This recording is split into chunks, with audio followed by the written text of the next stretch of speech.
Si përgjigje ndaj spektikëve se ndërtimi i këndit të lojrave tek parku i liçenit po bëhet me urgjencë dhe se po dëmtohet e vetmja hapësirë e gjelbër, kryetari i Bashkisë së Tiranës Erion Veliaj ka inspektuar punimet për disa shërbime për fëmijë në periferi të Tiranës dhe është shprehur gjithashtu se investimet për këtë kategori po bëhen gjithnjë në qytetin ku janë nevojat akute.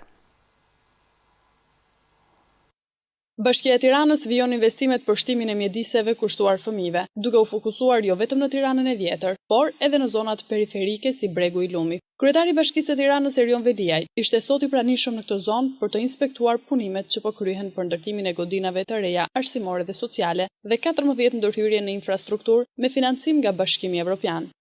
Sot një familje paguan 450 lekë në muaj për bashkim. Dhe për gjithë kërkesat që kemi, pyetja është ai 450 lekë është realisht i mjaftueshëm për të bërë gjithë kërkesat që kemi?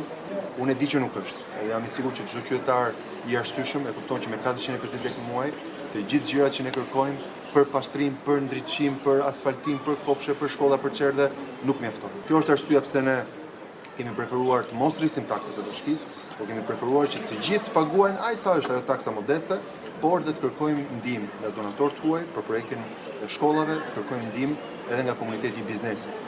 Ne planifikojmë që brenda këtij viti të përfundojmë të gjithë kopshtet e Tiranës, për të sjellë në një standard siç është edhe kopshti 24 dhe të garantojmë qytetarët që pavarësisht financave modeste, siç e ka emrin ky kopsht, 24 orë do jemi në krye.